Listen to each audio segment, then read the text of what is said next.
नमस्कार दोस्तों, मेरा नाम है विशाल और आप सबका स्वागत है स्टॉक बॉक्स के stock market business and financial updates में। यहाँ पर मैं डिस्कस करने वाला हूँ दुनिया भर के ऐसे सारे इवेंट्स जो आपके पोर्टफोलियो को कल को इम्पैक्ट कर सकते हैं, आपके खर्चे को बढ़ा सकते हैं, घटा सकते हैं, इनकम को बढ़ा सकते हैं, घटा सकते हैं। तो ऐसे वीडियोज़ अगर आपको पसंद है तो इस चैनल को आप अभी सब्सक्राइब कर लीजिए एंड इस वीडियो को लाइक कर लीजिए। शुरुआत करूँगा मैं सबसे पहले आर्टिकल से, आज ज़्यादा नहीं 4 से 5 आर्टिकल्स हैं, सैटरडे भी है, तो मार्केट से रिलेटेड कोई चीज़ें हैं नहीं बहुत ज़्यादा। तो 4 आर्टिकल्स यहाँ पे हम डिस्कस करेंगे। सबसे पहला है आरबीआई गाइडलाइंस के बारे में। RBI guidelines and foreign inflows fuel equity rush. तो यहाँ पे topic of discussion equity rush है। मतलब इक्विटी रश मतलब हमारा स्टॉक मार्केट अगर आप देखोगे, तो फाइनली फ्राइडे को अच्छी रिकवरी आई, क्लोजिंग आई। इवन दो वॉर चल रहा है, मैं आपको बताऊँ इज़राइल का स्टॉक मार्केट फिर भी लाइफ हाई पर चल रहा है इस टाइम पे। War is not an event जिसकी वजह से मार्केट तुरंत क्रैश कर जाए, बढ़ जाए। शॉर्ट टर्म में मार्केट्स हमने क्या हमेशा डिस्कस किया है कि वो चलता है इमोशंस पे। शॉर्ट टर्म में market is emotional, so it's unpredictable. खराब न्यूज़ आई वो बढ़ गया, अच्छी न्यूज़ आई गिर गया, यू नेवर नो। तो इंडियन इक्विटी मार्केट्स एडवांस किया फ्राइडे को एंड यहाँ पे हेवी वेट स्टॉक्स थे वो काफ़ी तेज़ी से बढ़े। आरबीआई की जो रिवाइज़ प्रोजेक्ट फाइनेंस गाइडलाइंस आई है उससे काफ़ी बेनिफिट मिला अभी एंड जो इन्वेस्टर सेंटिमेंट है वो फर्दर और बढ़िया हो गया जब यूएस प्रेसिडेंट डोनाल्ड ट्रंप ने इंडिकेट किया कि वो 2 हफ्ता लेंगे डिसाइड करने में कि उन्हें ईरान और इज़राइल कॉन्फ्लिक्ट में पार्टिसिपेट करना है या नहीं करना है। तो क्या हुआ 2 हफ्ते के लिए तो चलो अब हम निश्चिंत हैं, 2 हफ्ते में कुछ नहीं होने वाला, हमने ये सोचा।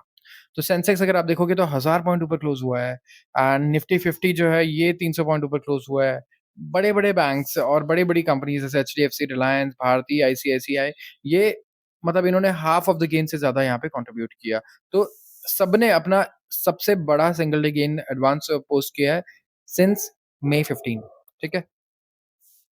फाइनेंशियल स्टॉक्स इनमें काफ़ी तेज़ी नज़र आई अगर आप देखोगे जैसे एचडीएफसी बैंक 1.6% बढ़ा, लार्जेस्ट सिंगल कंट्रीब्यूटर था एंड इसके अलावा अगर आप देखोगे तो ये स्पेसिफिकली फाइनेंस स्टॉक्स बढ़े किस वजह से जो आरबीआई का नया चेंज आया है यहाँ पे, ये इसने काफ़ी ज़्यादा बूस्ट किया है हमारे फाइनेंशियल स्टॉक्स को। तो बड़ी कंपनीज़ अगर आप देखोगे एचडीएफसी, आईसीआई जैसी इनमें आपको इतनी तेज़ी नज़र आ रही थी। तो प्रोजेक्ट फाइनेंस जो गाइडलाइंस है प्रोजेक्ट फाइनेंसिंग के इनमें कुछ बदलाव आए हैं आरबीआई की तरफ से। तो सारे इंडिसेस कल ग्रीन में रहे हैं। हम अगर आप देखोगे यहाँ पे and Nifty mid cap, small cap, realty, infrastructure, financial services सब में ही हमें काफ़ी बाइंग देखने को मिली है।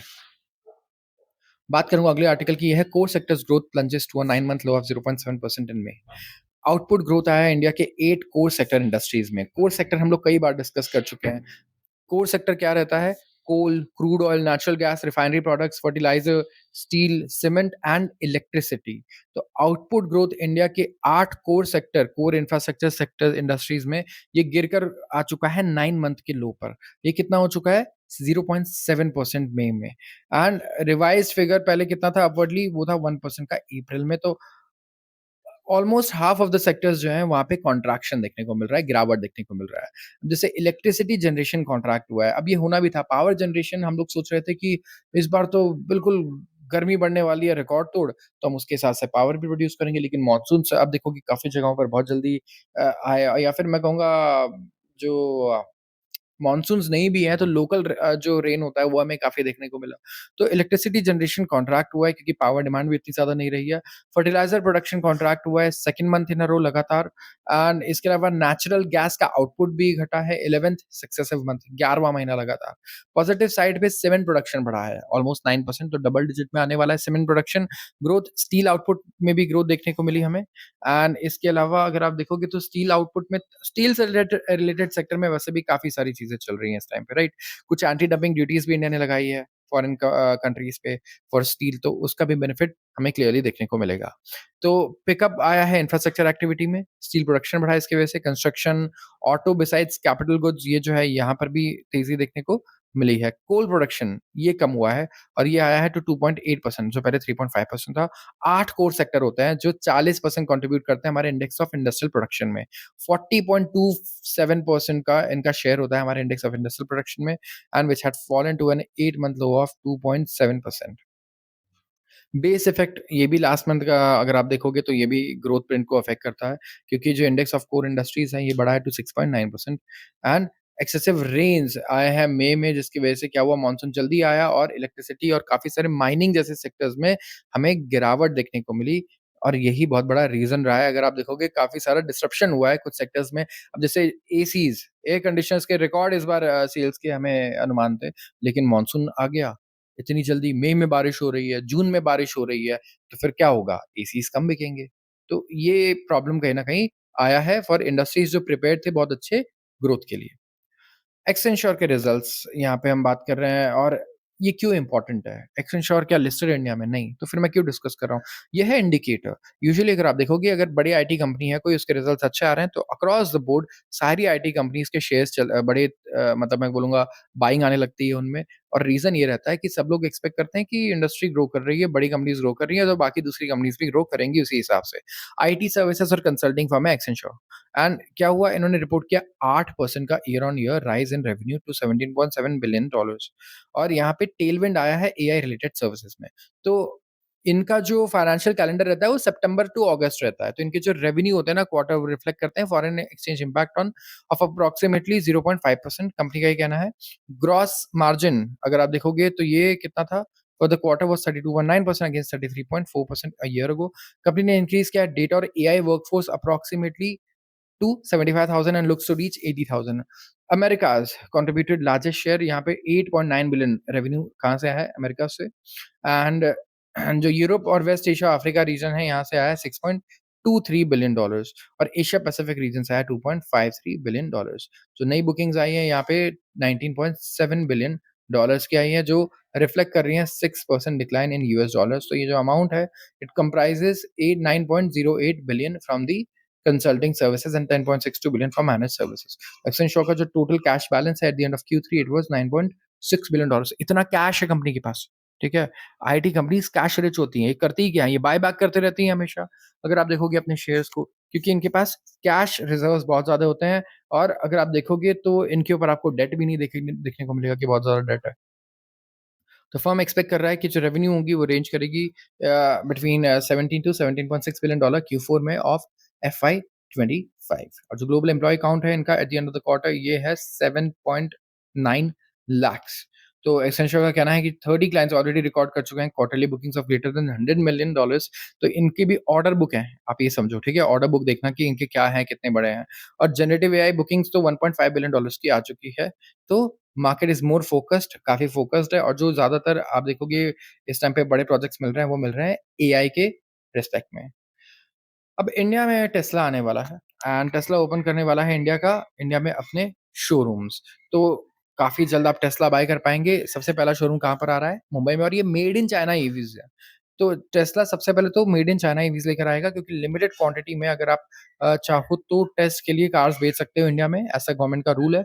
आई थिंक 4000 यूनिट्स शायद अलाउड है, मुझे ध्यान नहीं आ रहा। बट लिमिटेड आप फॉरेन कंपनी हो, आप टेस्ट करना चाहते हो, आपकी कार यहाँ चलेगी नहीं, तो आप लिमिटेड क्वांटिटी में यहाँ पे टेस्ट कर सकते हो। आप सेल करो कार्स को यहाँ पे और अगर वो सक्सेसफुल होता है उसके बाद आपको प्रोडक्शन सेटअप करना होगा। नहीं तो 4000 यूनिट्स के बाद आपको काफ़ी ज़्यादा टैक्स पे करना होगा अगर आप बाहर से इम्पोर्ट करके इंडिया में कार बेचना चाहते हो। तो पहला शोरूम ओपन करेंगे इंडिया में जुलाई में एंड फॉर्मल ऑपरेशंस स्टार्ट करेंगे दुनिया के तीसरे सबसे बड़े ऑटोमोबाइल मार्केट में एंड ये ग्रोथ के लिए इस टाइम पे हंट कर रहे हैं amid falling sales in Europe and China. तो यूरोप और चाइना दोनों जगह पे अगर आप देखोगे तो चाइनीज़ कंपनीज़ ये रूल कर रही हैं इस टाइम पे। आप बीवाईडी देखो और दूसरी कंपनीज़ टेस्ला कहीं न कहीं एक्सप्लोर कर रहा है इंडिया को क्योंकि इंडिया में बीवाईडी के लिए ईज़ी नहीं होने वाला अपने मार्केट को एक्सपैंड करना। तो इलेक्ट्रिक व्हीकल जायंट का जो फर्स्ट सेट ऑफ कार है वो अराइव करने वाला है कंट्री में। मॉडल वाई एक रियर व्हील ड्राइव एसयूवी है जो टेस्ला चाइना से फैक्ट्री से शिप होगा एंड यहाँ पे मॉडल वाई जो है वो वर्ल्ड की लार्जेस्ट सेलिंग इलेक्ट्रिक कार है। ठीक है? तो सबसे ज़्यादा बिकने वाली इलेक्ट्रिक कार कौन-सी है? Model Y. पहला शोरूम मुंबई में आएगा मिड जुलाई तक एंड उसके बाद आएगा न्यू दिल्ली में। इन्होंने सुपर चार्जर कंपोनेंट्स भी इम्पोर्ट किए हैं, car accessories, merchandise, spares US से और चाइना से एंड नीदरलैंड से, ऐसा डॉक्यूमेंट्स शो कर रहे हैं और जो डेब्यू होगा ये एंड करेगा year longs on again and off again saga of Tesla's entry into India. तो कई सालों से ये चर्चा चल रही है, कभी हो रहा है कि आने वाले हैं, फिर नहीं आ रहे हैं, फिर डिले हो रहा है, कभी गवर्नमेंट के साथ नेगोशिएशंस में कोई ब्रेक थ्रू नहीं आ रहा है। तो अब फाइनली हमें देखने को मिल रहा है कि ये यहाँ पर अपने शोरूम्स को ओपन करेंगे एंड लेट्स सी अगर आगे टैरिफ्स और लोकल मैन्युफैक्चरिंग थोड़ा रिलैक्स होता है, तो इसके बाद ये ज़रूर यहाँ पे मैन्युफैक्चरिंग करना चाहेंगे अगर इनके मॉडल्स यहाँ बिकते हैं तो।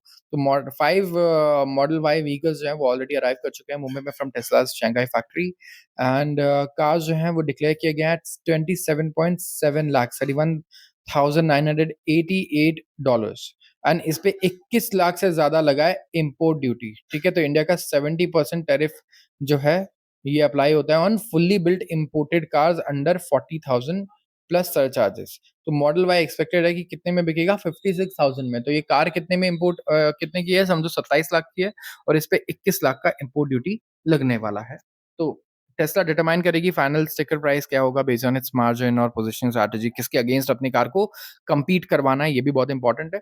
बट येस अगर टेस्ला मैन्युफैक्चरिंग करने इंडिया में आती है और सही में अगर वो 20 लाख से कम में अगर कार लॉन्च करती है तो टाटा महिंद्रा जैसी कंपनीज के लिए काफ़ी बड़ा चैलेंज होगा कि वो कम्पीट कर पाएँ टेस्ला जैसे ब्रांड के अगेंस्ट। सबसे बड़ा चैलेंज तो ऑफ कोर्स इंडिया में बीवाईडी से है क्योंकि इंडिया में बहुत ही ज़्यादा कॉस्ट सेंसिटिव मार्केट है, ये प्राइस सेंसिटिव मार्केट है।